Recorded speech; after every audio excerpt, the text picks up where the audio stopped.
Hey everyone, since a lot of people are asking if the market is too risky right now, they're afraid of government default and stocks crashing and everything like that. Some people are afraid to put money in the market.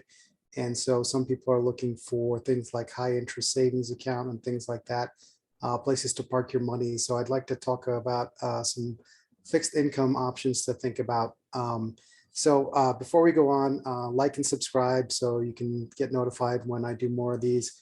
And just again, a disclaimer, this isn't investment advice. This is just me explaining some general purpose educational and entertainment things. Do your own research. It's your money. You need to do whatever research you need to get comfortable with an idea. So I'm just talking about things in general. I'm not telling you to buy something, not telling you to sell something. Do your own work. And with that out of the way, let's get started. So let me share something here.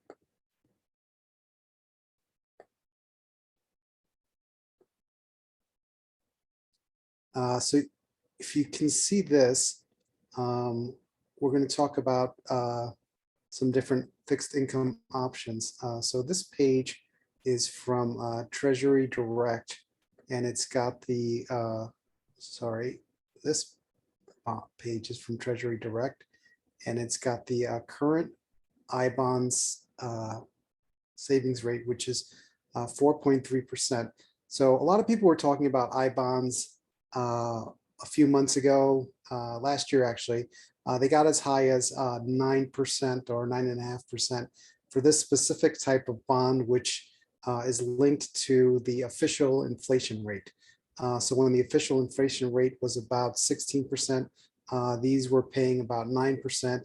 And they're supposed to keep track with inflation, but they don't exactly do that because the official inflation rate leaves out things like energy and housing. So if you have a lifestyle that doesn't involve you having a roof over your head or heating or cooling or driving a car, then this would reflect your level of consumption. But the interest rate that is pegged to the official government interest rate, as I said, leaves out housing and energy because they say it's too volatile, but it is what most people spend most of their money on. 4.3%, it's better than you get in a bank, but considering the rate of interest, you'll probably lose out on these. And besides it, the official interest rate, not including housing and energy, it also doesn't include things like, it does include things like what they call hedonic adjustments. So the price of a computer kind of stays the same, but you're getting more computer every year. So that's kind of deflationary. And a car that you would buy now is nothing like a car from 100 years ago, a Model 4T. So there's some deflationary pressure there. And they also try to make adjustments for substitutions. So if the price of beef is very high, people might eat pork. And, all these adjustments sort of change the official interest rate in a way that a lot of times doesn't benefit you. So yeah, if you want to go buy the I bonds, which are tied to inflation, you get 4.5 now. A lot of people got lured into this last year when they was paying 9 point something percent. And the downside to this is it does adjust with inflation, but also if you want to get the full rate that it's advertised, you'd have to hold it for 5 years. If you sell it before 5 years, you're going to lose the last 3 months of interest. So there's some downside to that.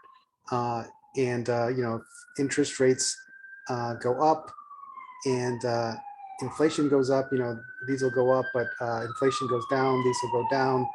And if interest rates go up, but uh, inflation goes down, you won't be getting much on these because these are tied to inflation. So one other thing to look at is a lot of times if you're too scared to put your money in the market, you might think about something called preferred shares. So preferred shares are kind of somewhere between a bond and equity. So when you own the shares of a company, you get all the upside But if the company goes bankrupt, generally the bondholders get converted to shareholders and the shareholders get wiped out. And so what are preferred shares? Preferred shares are something in the middle. So let's say that we owned a fictional company like Sears, and Sears went bankrupt. What they do is the people that had loaned the Sears money, who are bondholders, they sell off all the assets. The bondholders get paid first. If there's anything left, the preferred stockholders get paid, and if there's anything left, then the equity holders get paid. If there's nothing left after the bondholders get paid, these two get nothing. But if the bondholders get paid and the preferred holders get paid, the common stockholders get paid whatever's left. If it continues as a going concern, it's just a Chapter 11 reorg, and the business keeps operating, like has happened to many airlines or automobile companies. Generally, the common stock will get warrants and the bondholders will get paid, and then the preferred stocks, for the bondholders to get anything, the preferred stocks generally have to get paid 100 cents on the dollar, but you need to check the SEC filings for that when it's issued. So preferred shares have different rights, and you have to make sure you read the filings, the SEC filings, to make sure you're comparing apples to apples, because on some of them, they pay a nice dividend, but if the company gets into trouble and they stop paying the preferred dividend, they don't have to pay you the dividends that you missed. Other preferred, if you look at them, they have what's called cumulative preferreds.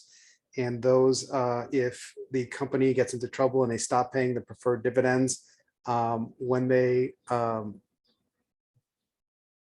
get current, they owe you all the dividends that were missed.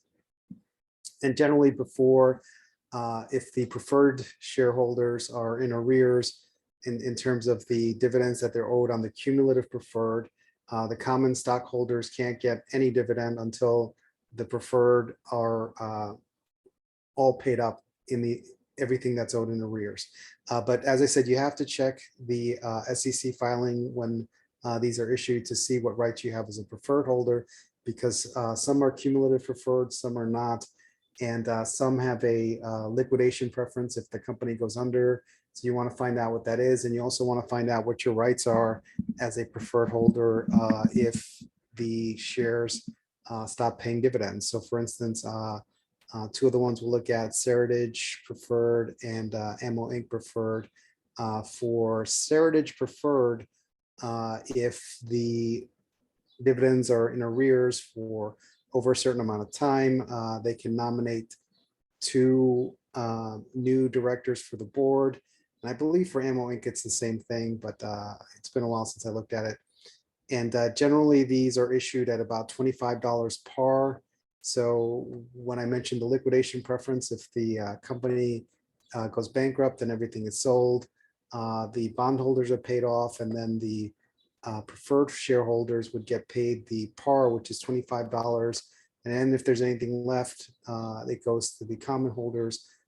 But if there's not, you get whatever you get up to $25. So if the bondholders get paid and there's $20 left, you get the 20, and then the common gets nothing. If there's 25 left, you get 25, and then the common gets what's left. So let's compare to, this is Ammo Inc., which makes ammunition and owns the site gunbroker.com. I did a video on them recently. So as you see, it's $25 par. That was when it was issued. It's trading after hours at close to $25. And this pays a 9% dividend, and it is cumulative preferred. So these would, hold on a second, something. So this is $25 a share is the par. And the problem with this is, 9% seems like a really good dividend, but if interest rates go higher, you might be stuck getting 9% when other people are getting more than that. So for instance, I hope it never gets to this, but in the early 80s, the highest that the Fed fund rates got was 14.5%. So the Fed fund rate is the rate that the federal government lends to banks, and then banks will lend to you at some rate above that. During the great financial crisis, it got pretty close to zero, and that's why banks weren't paying you very much on your deposits. But in the early 80s, when they were battling stagflation, the Fed fund rate got 14.5%. And so people were getting mortgages at 20% in the early 80s. And that sounds outrageous now, but that's how it was back then. I'm barely old enough to remember this, but in the mid 80s, when my dad got a house, he mentioned he got a really good rate because he had got an adjustable rate mortgage. And he told me he was paying 13%. And I asked if that was a good rate. And he said, sure, it was 20% before. So, 13% sounds like subprime now, but, there was a time when, 20% was the lowest you could get. So the reason I mentioned that, you're getting 9% now, but if interest rates keep going up, 9% might not look that attractive. And then this $25 that you're getting, that you're paying for this, that might drop to account for that. So if interest rates, now they're, as I said, 4.5% on the I bond. So 9% looks attractive here. But if bonds start paying 10 or 11%, this might drop to 10 or 12 to accommodate for the fact that it's not guaranteed by the government, and that they can pretty much hold this forever. So it is callable after, I think Ammo Inc. it's callable after 2026, which means they can ask for it back. But if interest rates are high and they're paying 9% when they, to borrow would cost them 10 or 11%, they'll just keep paying that and they'll never call it. If interest rates drop back down to 2 or 3% and they're paying 9%, they might call these, in which case you'll get $25. But there's a kind of a downside here, and there's no guarantee that they'll call this. If they need the money, even if interest rates are low, they might not call this. So you might never get 25, and you might get 9%, but there's some risk there. So why did I mention Seritage growth? So a lot of people own Seritage Common, and if you do, this might be something to consider, because these are also callable at 25, and it pays 8% instead of 9% that the other one pays. But right now this is trading for 21.80. So I've traded in and out of this a few times. It's gotten as low as 12, which is insane.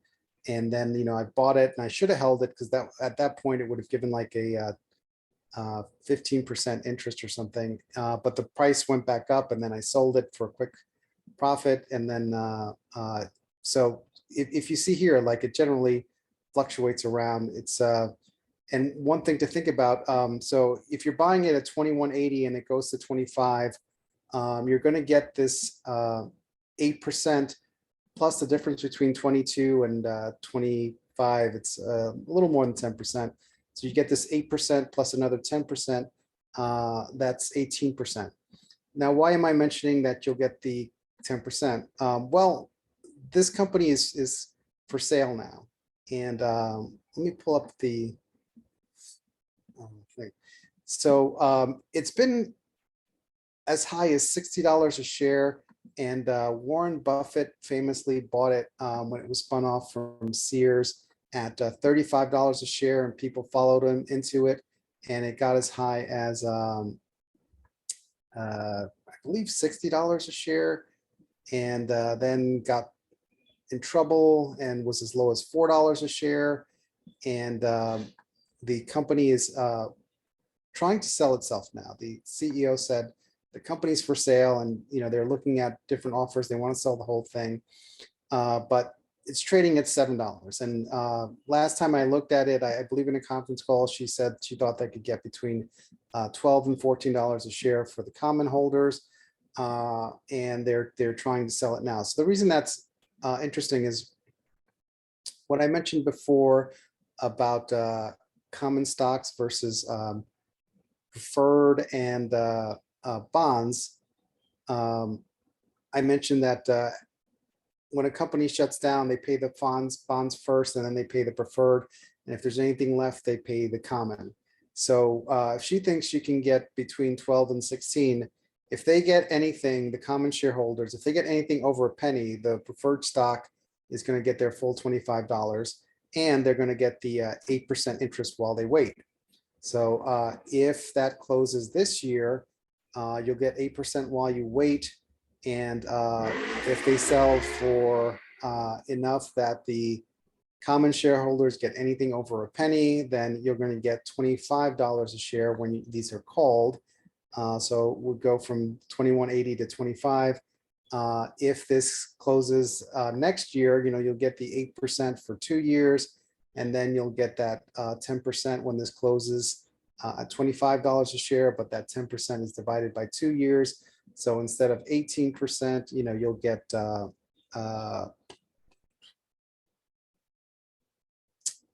you'll get 13% for 2 years.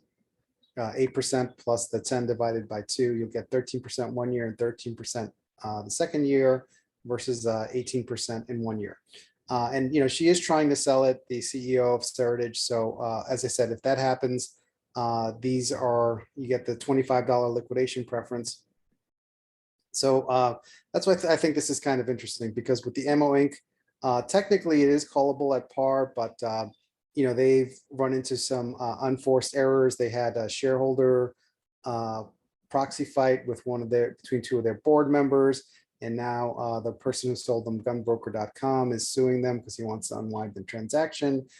They built a new warehouse, and they've been having production problems. So, this pays 9% now, and hopefully they'll keep paying the holders. If they don't, it's cumulative, so they owe it to you. But there's no reason to think that they would have any reason to call these back from you at 25 if they have money problems, or if interest rates keep going up. They might think, well, 9% is good. We'd have to borrow at a higher rate than that, or if interest rates go down, they could call them, but there's no guarantee that'll happen. So, you're paying pretty close to par without any guarantee that there's any upside for you. And this, it's 1% less, it's 8%, which is still better than you're getting with the I bond. And there is a catalyst that could make this close between 22 and 25. And this isn't what if the company sells, the CEO is actively looking for a buyer. They're selling off their non-core assets, and they're trying to hold on to their trophy assets so that it's attractive for them to sell the whole company to one buyer. And if that happens, there's a time frame for that. She thinks she'd like to do it as soon as possible. So if that's this year, that delta between 21.80 and 25 is going to close quickly. If it closes next year, it'll still close. And you have that catalyst to sort of bridge the gap, and you get a nice fixed income in between. There's always risk with these type of things. Seritage does have a lot of debt, and they're selling off assets that they don't need to try to make it more attractive for a buyer. But in this environment, if interest rates keep going up, maybe this will be less attractive to a buyer. And they do have a lot of debt, which is currently serviceable now. But if they have to roll that debt into higher cost debt, who knows? It might be in trouble. So, as with anything where you can make some money, there's always a little hair on it. So just keep that in mind. But, if you're looking for other ways to be in the stock market and get a little more than you'd get in the bank, cumulative preferreds are one thing to consider, not regular preferred. Cumulative preferreds, where they keep paying you the money, and if they ever stop paying you, they still owe you the money. And these are 2 to look at. And here's when you dig a little deeper why one looks more attractive than the other. MO Inc. has a higher interest rate, but it's trading at close to par. And Seritage, the company real estate is hurting right now, and so these are trading for less than par. But there's this catalyst, which the company's for sale, that could help you close that gap. So it is callable at 25, and there's a purpose, a catalyst on the horizon that could make them be called. And so that's why I think this is kind of interesting at 8, where the other one is not interesting at 9. I've traded in and out of this a couple of times and made money, and I have a small position in this now, and there's fewer than 100 subscribers, so it's not like I'm trying to pump the stock. It's I think I bought around 22, and if it goes up to 24, I would sell, and if it drops back to 22, I'll buy again, just for a quick hit. And if it stays where it is, I'll just hold it and keep getting the 8%, and then sooner or later, the company will get sold and this will close. And if you do own the Seritage Common, this is something to consider, because if you believe that the Seritage Common is going to go up when the company gets sold, and that 7 is going to be somewhere between 12 and 14, then this is going to go to par, because for you to get anything above a penny, this has a $25 liquidation preference. So if you don't like Seritage, or you don't like malls, or you don't like real estate, this is probably not for you. But if you already own the Common and you're looking for a place to park your money, this is higher up on the capital stack than the Common. So if you think your Common stock is money good, then this is good for $25 plus 8% while you wait. If the world goes to hell in a handbasket because they don't raise the federal debt ceiling, then all bets are off with anything financial or anything that has debt. But that's a problem with the economy and the country, not with this particular stock. So anyway, hope you like that. And again, preferred stock, it's somewhere between the Common and the bonds. Generally, they pay a dividend, and if it is a cumulative preferred, if they ever cut the dividend, they still owe you that money, and they have to pay you before they ever pay the Common a dividend. The downside is you don't get voting rights like Common. So with the Common stock, generally you can vote on things. With preferred stock, you're not allowed to vote on things unless they're things that affect you personally. So for instance, if they wanted to issue new shares and dilute you with a Common stock, they can do that to you. With a preferred stock, they can't dilute you unless you vote on it and agree. And generally, that's the way it works. As I said, you have to read the SEC filings to see what your rights are as a preferred holder.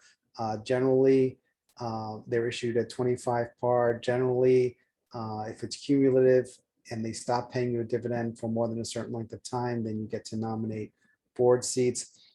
Generally, they can't dilute you or do other things to harm your interest without you getting a vote on. But you'd have to read the specific filings to know what your rights are as a preferred holder, because there was a German bank recently where shares were issued that looked like preferred, and they got wiped out when the bank went under, and the shareholders, the common shareholders, still got something out of the deal, and the people that invested in these were surprised that this happened. But if you had read the filings where it talked about your shareholder rights, just because it's called a preferred, it doesn't mean that it gives you the same rights that other preferreds do. So keep that in mind, and hopefully you'll make some money on this or anything else after you do your due diligence. But again, this isn't me telling you to buy or sell. Do your own work. This is me just discussing ideas and places to look, and where to start your due diligence. So again, like and subscribe if you thought this was helpful. And I'm thinking of doing a couple of more videos. One company that I own, actually two that I own, kind of benefit from something called operating leverage, and a company that I own called Scorpio Tankers. I was thinking of doing a video on that just to explain how operating leverage works. It kind of works the same way financial leverage works.